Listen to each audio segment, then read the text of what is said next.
Hi all, welcome to Dragon's Cave. My name's Karen and welcome to Coasting Through the Week, which is a weekly collaboration organised by Mary of Resin Ep with Marva at Marvellous Artsy and Tammy at ep184, and I hope I got all your names right.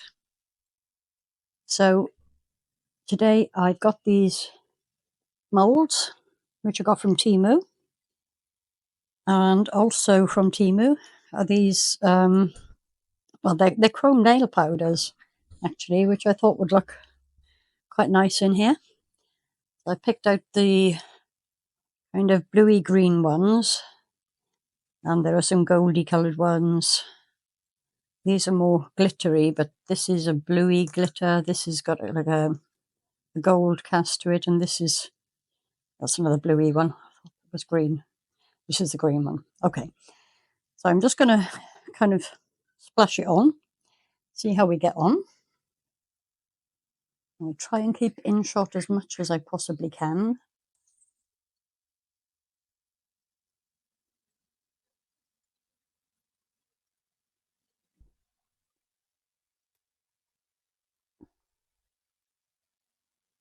And I will, obviously, fast forward through this for you because it's going to be pretty boring just watching me paint moulds, I think. Maybe I'll just play you some music and you can choose yourself whether to speed it up or not.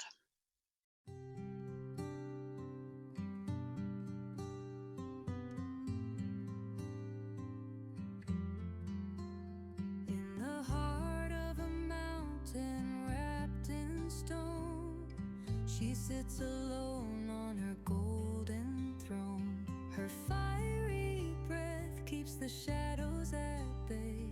The red dragon guards what none can take away. Her wings gleam red like the dying sun, a story whispered but never undone. Eyes like embers in the cave, soft hue, a queen in her keep, noble and true. Oh, keeper of treasures untold, bound to your cavern of dazzling gold, a fiery heart that no one can tame.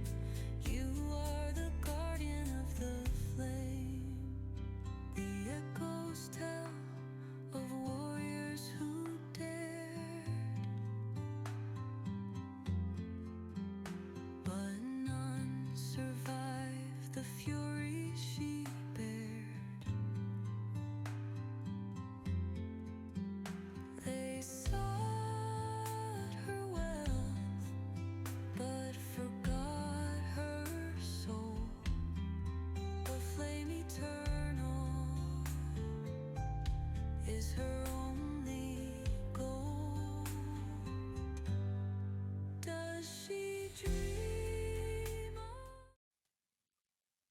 Well, I think I'm going to leave it at that. Well, leave the filming at that. I'm going to tidy all this up, make sure everything's covered, and I will be back in just a sec when I've got my resin ready. See you in a tick. Hi all, I've got my resin mixed up now. I've only got one of the pots here, but I have actually got 3 mixed up. I like to do it in smaller quantities to avoid a flash cure. Ew. So I'm just using a white pigment paste that I got from Temu.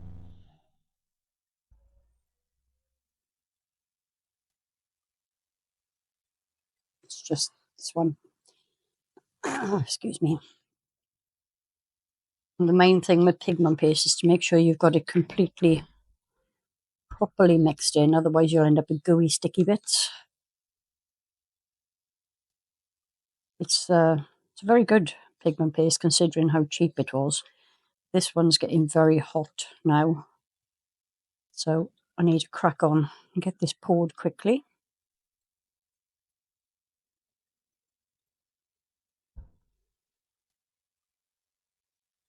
This was the remains of a bottle I I had more than I thought.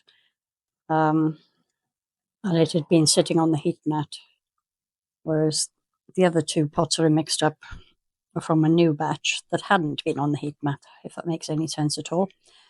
So that will be fine for a little while longer. So I don't know how much each of these is going to take. I don't think it's going to be an awful lot because they are quite thin.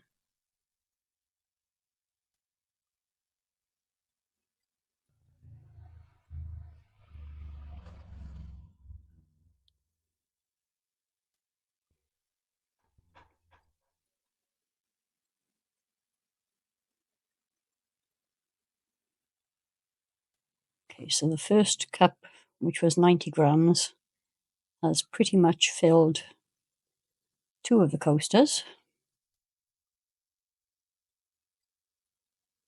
So it looks like I've mixed up too much. That's okay. Always got moulds on standby.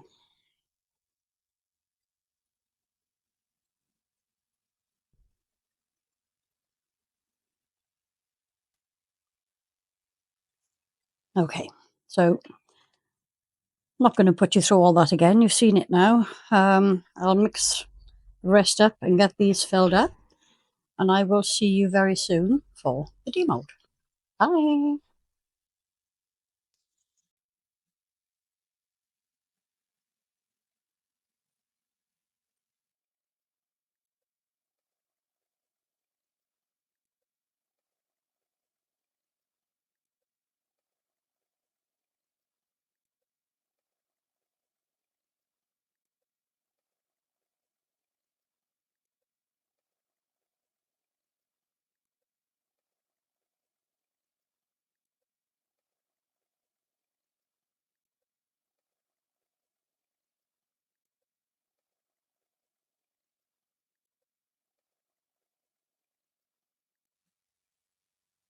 And I just realised that I was completely silent because I'd forgotten to turn my microphone on, as usual. So, as you can probably tell, I'm turning these out, getting these out one at a time, and I'll turn them all over together at the end.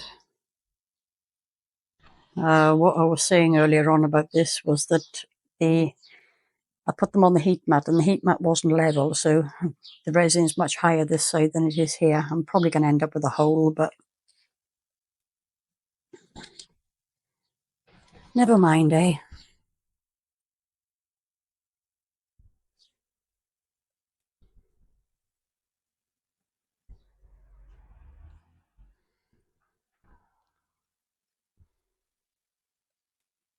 It is an actual, just a little hole, but very, very thin there. I will fix that at some point. Feels sticky. Okay, let's start here. Yeah, the colours came out pretty well. I mean, there's nail powders. It's very thin though. This is really pretty. And for the final one, yeah, it's really nice. I'm just not sure how you're supposed to do anything with the depth. I mean, if I had a mould this size, a coaster mould, plain one, then I'd pop these in and put another layer of resin over the top. Just not entirely sure how you're supposed to deal with that. So yeah, this obviously is meant to sit that way up.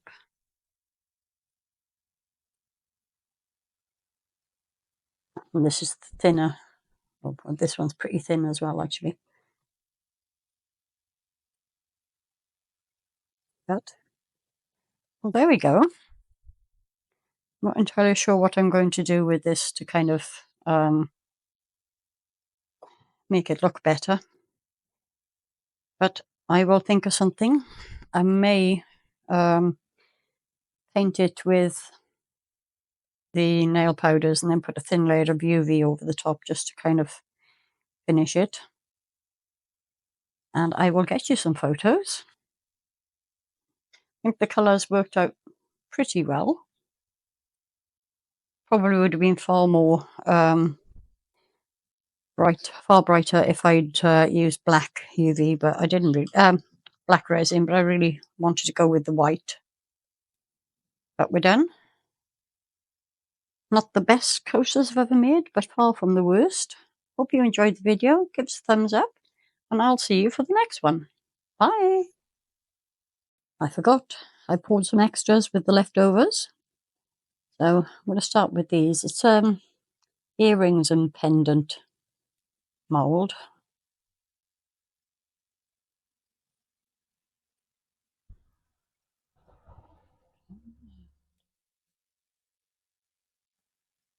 Oh, they turned out really pretty.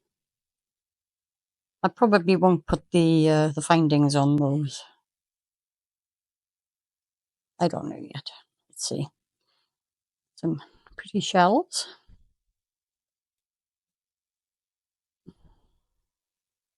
Entirely sure what that's supposed to be. It's a blob of some description.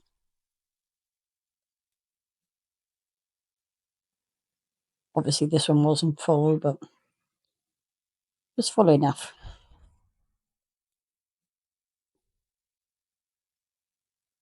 Another starfish. A little crab.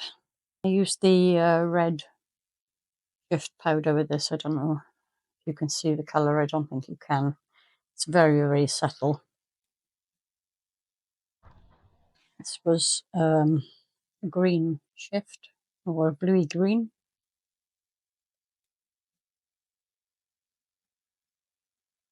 A pretty seahorse. Not sure how this is going to come out because it's so close together there. I think the end of the tail will probably fall off. Let's see.